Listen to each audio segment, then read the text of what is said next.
So we are back. And we were talking about fascination in part 1 and part 2 and how I got started with Lucky's Fascination in Seaside, how I was banished from fascination for being too good, in humiliation, scarred for life. Started to play elsewhere, found fascination in Keensburg Amusement Park, took over fascination from the Kessel brothers. Guy Bennett sold me my first machines. Kennywood Park. The fires that ended fascination for Keensburg. Interestingly enough, when the fire happened and destroyed the block where fascination was,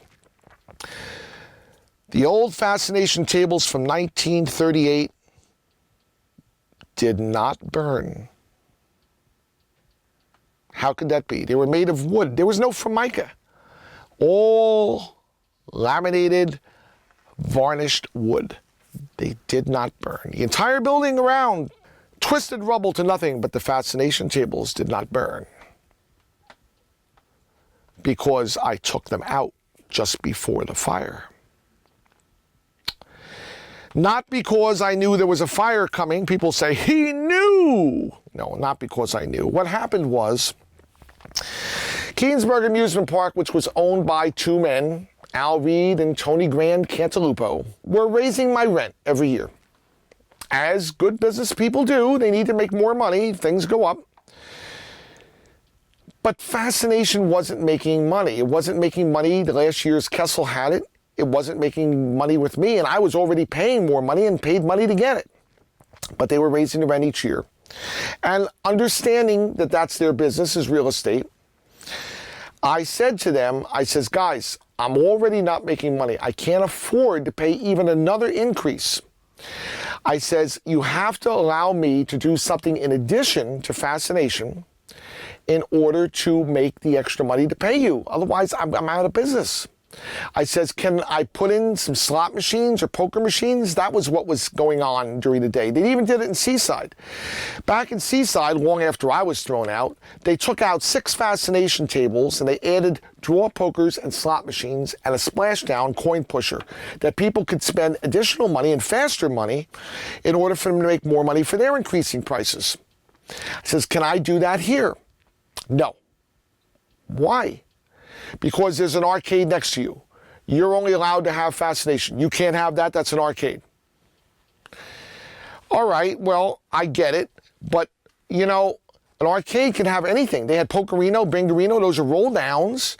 I only have fascination. That's all I'm allowed to do, but they can have anything in the world because it's an arcade, because it's got a coin slot on it. It's not fair. Oh, well, they're paying more rent than you. Probably so. I says, can I take one of my doors in the front and put a wheel or some kind of game to make some different money to pay the extra rent? Well, I don't know. Maybe we'll think about that. Meanwhile, my lease is coming to an end. I need an answer. I can't renew if you're not going to let me do something. So I decided we'll remove the fascination tables, demonstrating to the park that we're serious. If you cannot work a deal that's going to work, we have no choice but to move out. But in the mindset, I didn't want to lose the location or the game. I had the other fascination tables I had bought from Kennywood, which were newer and could do more things than the ones from 1938, the Bangos.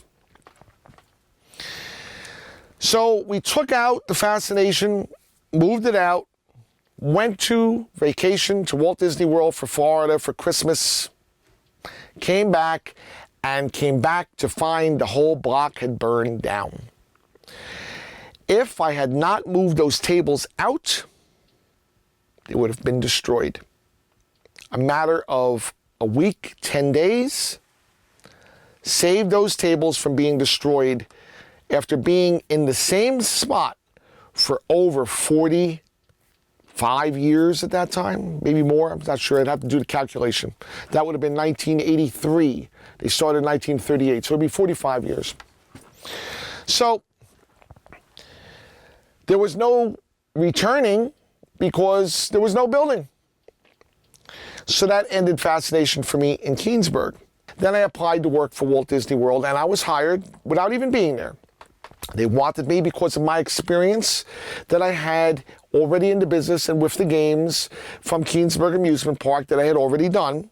And they hired me to come replace a man who was retiring from their arcade maintenance department. The arcade department used to take care of the machines on the Penny Arcade on Main Street and the Fiesta Fun Center at the Contemporary Hotel at Walt Disney World. Perfect. I love going to Disney. This is going to be a dream come true. I get hired. I drag down 4 Fascination tables to be in the house that we had to buy so I could work at Disney World, because I can't be down there without 4 Fascination tables. I mean, this would be outrageous. And I took a set of 4 down, which I custom did the electronics on. They were tables from Kennywood that I wanted to make special. And those were the first machines that I made that could do other games other than 5 in a row or cover all or optional 4 corners. I made them so they could not only do a letter X and a round robin, but they were programmable, so I could play whatever game I wanted. Interesting. But you have to redo the whole panel. You can't use old panels and modify it with that. It's a whole new circuit situation, but that's another complicated technical situation. So I'm working at Walt Disney World. They hired me to be an arcade mechanic. They bring me in. I meet with the casting, special professional casting, and they told me they're not sure when the man who I'm replacing is actually retiring. They said I could wait and be notified when he leaves and I'll be brought in, or they could give me another job in the interim and that'll be transferred over when he leaves. I said, well, there's no point in me sitting at home. I don't mind doing something else. So they brought me in and they gave me a job on Main Street, USA at the Magic Kingdom, which I didn't realize at the time was a very prestigious position that they gave me. To be placed as a permanent operator on Main Street from the outside was unheard of. We ran everything on Main Street. Anything that was on Main Street, including shows, castle shows, parades, was through our domain. So I was placed on Main Street, and I enjoyed every minute of it because it really wasn't a job. I was seeing shows and parades every day. I was driving the Main Street vehicle up and down the street. I got to do the steam train, the Walt Disney Story, the Penny Arcade, sure, the Main Street Cinema, yeah, but it was really great. I had to run of the street. Amazing time. And I was there for several years, and I probably would have remained forever.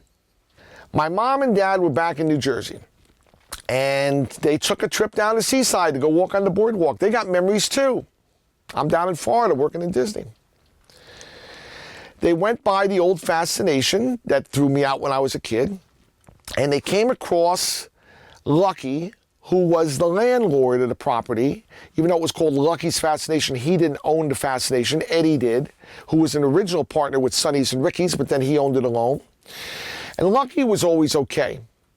He ran his cigarette wheel in the front. The son had a candy wheel. The brother-in-law had a towel wheel. The Fascination was behind that. Lucky always liked me. He liked my mom and dad. He saw my mom and dad. He started talking to them. He says, what happened to the kid? Meaning me. My mom told him he's down in Florida. He's working for Walt Disney World. He said he heard that I was running Fascination in Keansburg. They must have all heard it. They were all listening to that story. So she said yes, but he didn't know about the fire. She explained about the fire. Lucky said, they're trying to sell the Fascination. Do you think he'd be interested? So my mother said, well, I don't know. I'll give you his phone number. You can call him. So Lucky gave the phone number to Eddie. And Eddie called me up down in Florida. And some nice talk, personal talk. And he said that they had opened a new little park in Long Beach Island called Fantasy Island. And they were spending all their time and concentration down there now, and he's not really concentrating on the Fascination at all. He had a manager there, and he really didn't need it anymore. He wanted to sell it. And it's a particular specialty that not every boardwalk operator knows how to do or wants to do. So they said, would I be interested in buying it? And I says, what, at how much price? So he told me the price. I don't remember what it was, but it was a high number. high number. And I said, well, I don't know. I said, that's a lot. I think that's a lot for the thing. You know, I said, what does it make? You know, I was trying to justify the price. And I said, well, I'll think about it. So I talked to my parents, and I said to my mom and dad, I said, you know, I said, as much as I'd like to get it, I says, I don't think it's that good of a deal, really. I says, and I'm happy down here, you know. I don't think I should leave Disney to go back, you know, there. I don't think the deal's that great. So I turned it down. Well, about a month or so later, as we're getting into the spring, Eddie was facing having to reopen the store again. It was closed for the winter. So they called me up again, and they made me a much better offer. So I said, let me think about it. And I talked to my mom, and I said, you know, Ma, I said, actually, this is not a bad deal now. I says, I think the numbers there, it's certainly doable. But I didn't have that kind of money. You're talking about a lot of money. Ma said, you know, well, maybe we can get the money. So we ended up mortgaging our house to make this purchase. It wasn't like Keansburg, $27,000. It was a lot of money. So we got a mortgage on the house. We had to use hard money because we needed the money fast. So you didn't have time to go through the process of a bank loan and all that stuff like that. So we paid high interest and got the mortgage quick. Purchased it fast. I wasn't even up there for the closing. I was still in Disney World. My mom signed the contract with me on the telephone. My mom went to the closing, you know, with the place. Because anything could happen, the deal would fall through. I couldn't leave Disney World unless they definitely had the deal. Signed, sealed, and delivered. Fascination sold. I gave my notice to Disney. Their jaws fell to the floor. They couldn't believe that I would leave. I couldn't believe it either. So what I did was I didn't quit. I became inactive. I became only available to work if I'm available if they need me. So that way I could go back. And I did go back. I went back several winters for Christmas time. I helped them out, but I couldn't be there full time anymore. So I packed up the truck. It almost looked like the Beverly Hillbillies because we were pulling back an old trailer that I had put wood around it. And I brought back some video games that I had in the garage up in the house in Florida, stacked up high with a tarp over it, all that stuff. Dragging back with the Chrysler LeBaron station wagon from 1981. Made it back safely. Pull up to the Fascination. Still off season, there's nobody around, it's cold. Walk up the side steps, put my key in the door, and I walk in for the first time returning to Lucky's Fascination to see my tables that I played at when I was a kid, to give them their kiss again. 1, 21, 22, 23, 24, 48, and all the rest. All loved to see me because I was back. It was what a thrill that was. Not just to be back at the place that you played at when you were a kid, but to buy out the guy who threw you out when you were a kid and for unjust reasons. And now I own Lucky's Fascination. You know, interestingly enough, I had made a side note in my control booth notes. You know, there's a pad in the booth where you write notes and statistics. One day when I was still in Keansburg at the Fascination, it was a long, thin setup, and there was a security bent mirror, you know, above my booth so I could see behind me with the street entrance. And I saw some people walking in the mirror. And even in a distorted, distant view, I said to myself, that looks like Eddie from Seaside. And as they walked up, not knowing they were going to find me there, they had come to check out Fascination in Keansburg. And they came to the point where the game was, where the control booth is, and they found me sitting there. And I'm up high in the booth like the god, running the game, and they were down low on the floor like I was the little kid that used to have to look up to them. And I had to speak down to them, and they were as nice as could be, and they said the place looks great, and congratulations. They didn't know I was there, and they shook my hand, and I leaned down to shake their hand. And I wrote in my control booth at that time the story of how they came in, and that if I closed tomorrow, it was worth being here just for that, because the guys who threw me out when I was a kid came in to my place. And I was the one in control, but I didn't throw them out or anything else like that. I treated them with respect. But here I am now, taking over the very place where it all started. Lucky's Fascination, Webster Avenue. Magic. And I was the golden boy. Because not only was I quite apt at what I did, plus with the experience of what I had done all the years when I was at Keensburg, with my electrical engineering skills and knowledge specifically realmed around that game, I immediately started putting in a few extra winky-dinkies on the Fascination system that had never been upgraded at all in all the years that they had them. I brought in my wireless microphone system, my remote control game start, unheard of anywhere in the industry when I first did it in Keensburg Amusement Park. They always had the guy stuck in the control booth. He couldn't move from there. He had to run the game sitting on the microphone, pressing the start buttons. Me, I was always short of labor. I'm always trying to do it myself. I couldn't be stuck in the control booth. I made a remote control game start and a wireless microphone. I did it with a walkie-talkie and a CB radio back then. They didn't have anything you could buy. Today, any amusement park you go to, they're on wireless. Nobody's got a wired microphone today. It's unheard of. It started with me. So here I am, put my wireless controls in, altered the game so I could give a free game. They never, ever, ever had a free game in Lucky's Fascination in Seaside. Unheard of. They could give you a free token, but where everybody plays free, unheard of. Wasn't unheard of anymore because I brought it in. Because you know why? Because I was still the little kid who played the game. I'm still looking at it through the eyes of the player because I'm still that player. Even though I'm running the game, even though I'm on the other side of the counter, I'm the guy still playing Fascination. And I treated it like that. And I did for the players things that were never done, and people appreciated it. I was the golden boy. I was doing all these things because I not only knew the game so well, but I knew that store. I played at that store all those years when it was new. Fascination worked out very well in Seaside. As a matter of fact, I was able to pay off the mortgage. Was out from under that lump, getting things going. Each year, another innovation. Each year, more features. Each year, it became more complicated for the guy running the game. Now, typically, a Fascination game has more than one person who runs it.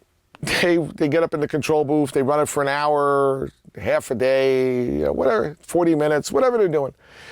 It's not the same guy running it day and night. Well, when your game is simple, you might be able to get away with that.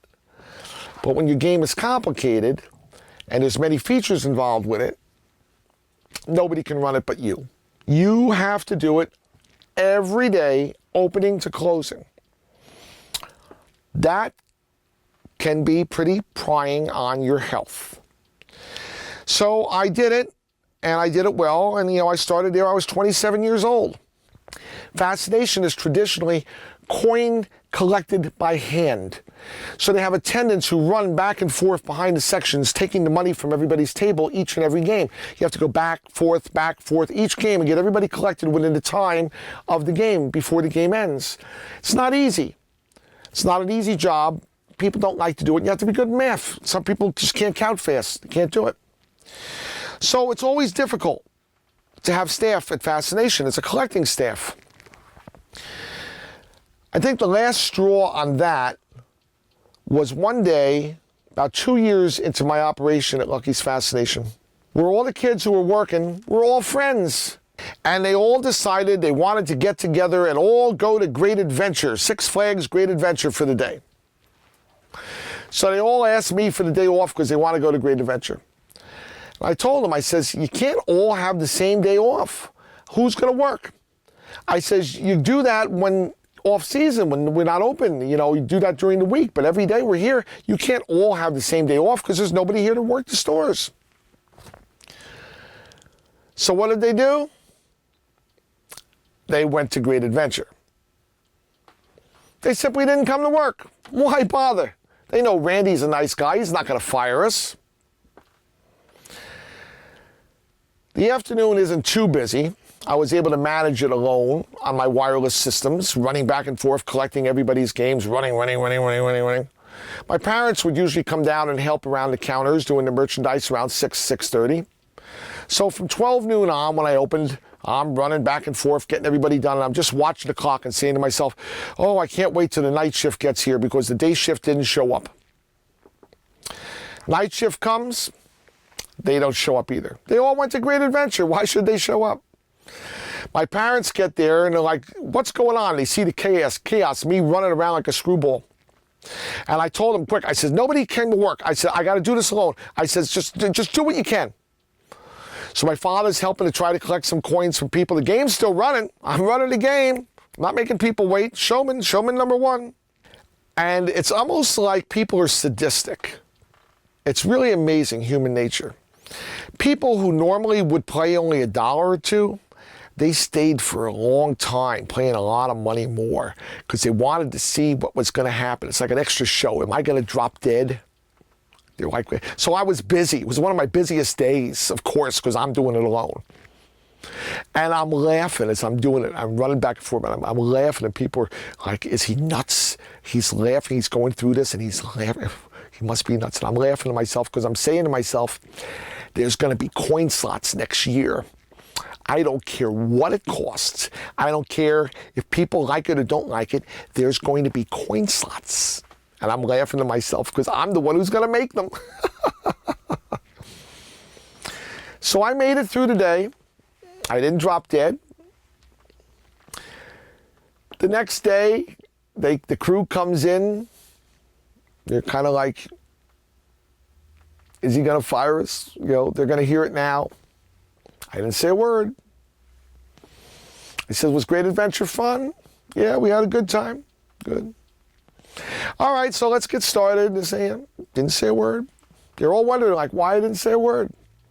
Because what am I going to do? I'm going to fire them, and then I'll be stuck running around again for the next of the day and the rest of the summer. I wouldn't have any crew. So they did it. They got away with it because they could. But next year, we shall see. So at the end of the year, I decided I'm going to put in coin-operated system on the Fascination. Unheard of, never done before. It'll never work. It'll work if you do it right, if you make it so that the customer has the ability to not have to put the coin in at the start of every game, and it gives them an advanced memory that they can load their coins in, and it's got a credit display. It's complicated, but it'll work. Now, where am I going to go to all these parts?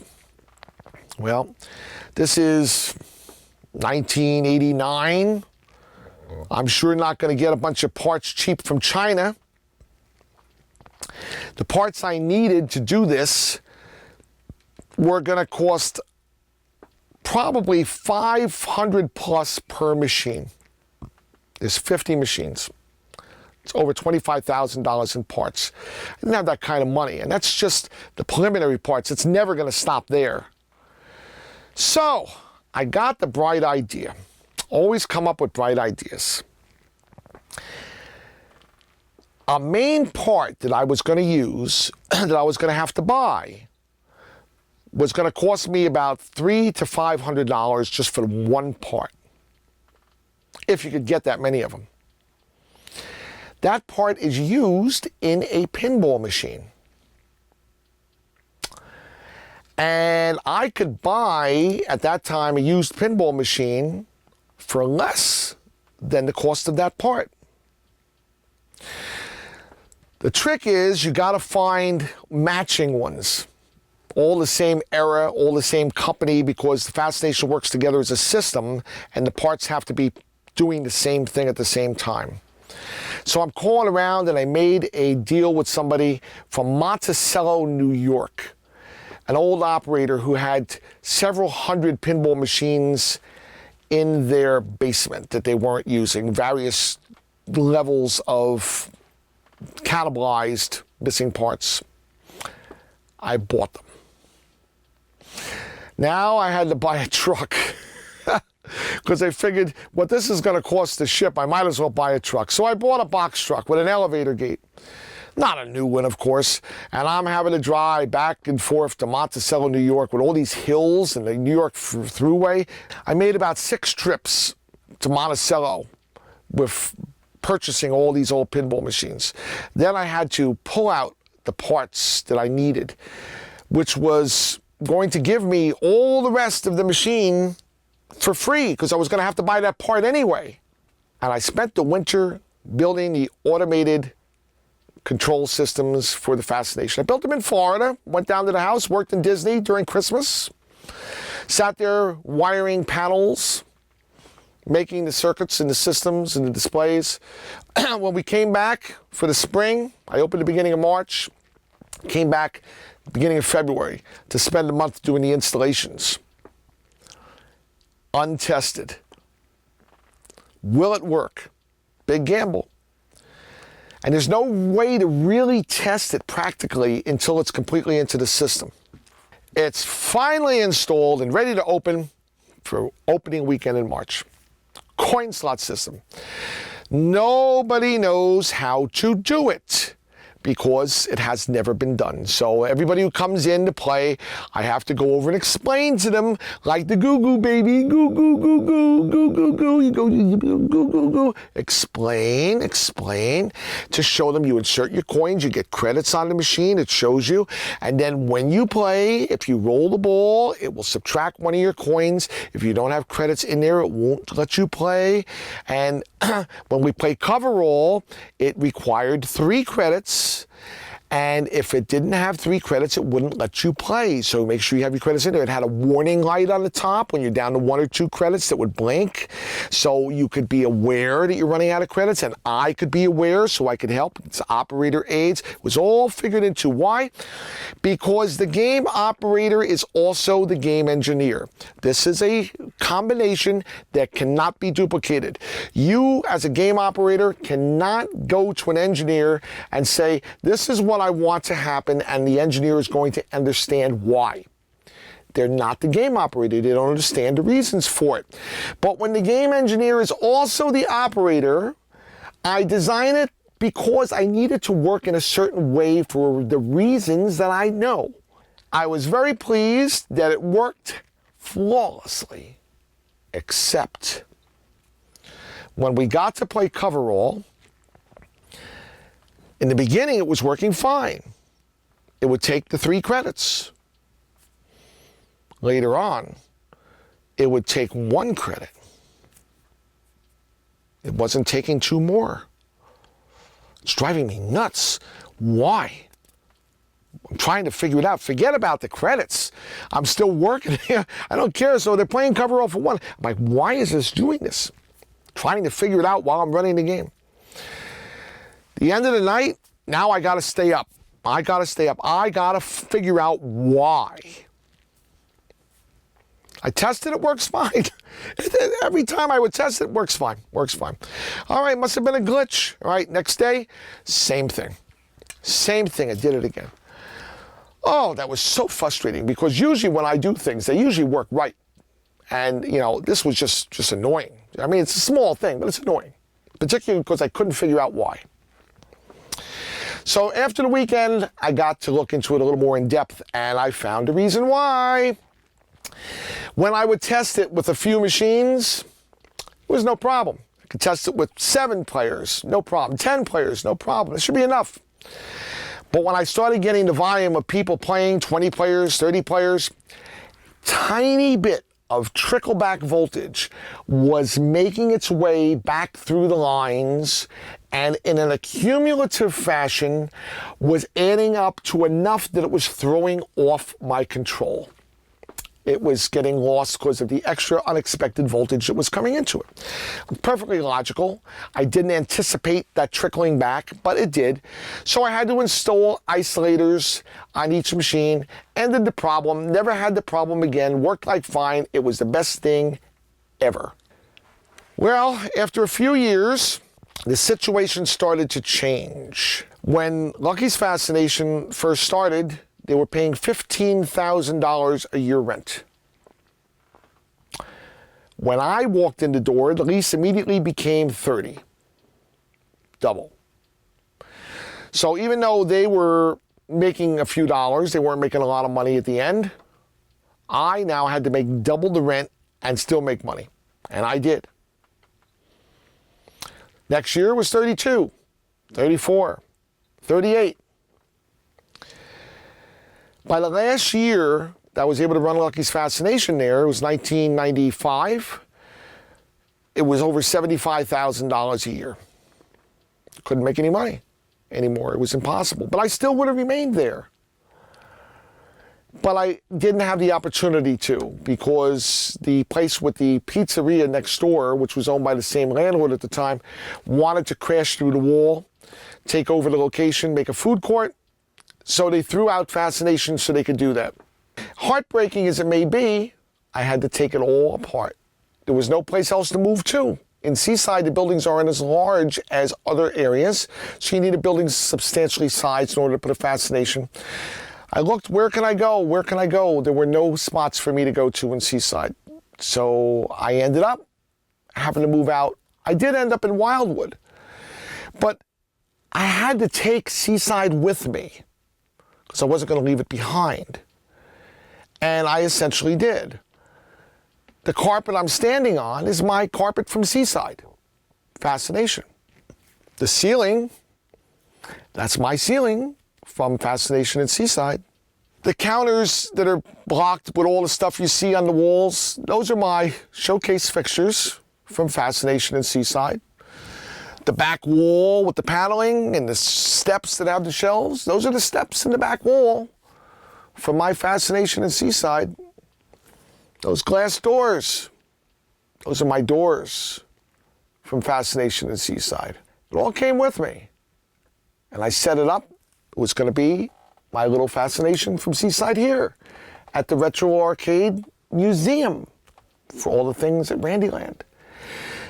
So along with all these things, including Mr. Marvelous, who we'll talk about at another time, of course, waiting is my table 23 and 24. They're sitting here. Where's the rest of them? They're in storage because I can't fit them all in here right now. They're sitting and waiting, but 23 and 24, they're here with me from Seaside. Also, 23 and 24 from Keensburger here too, because they're special. And here they are. This actually is the foot plate. Can you see the foot plate? This is where your feet would go. That's its back legs and its power supply. Here's 23 and 24.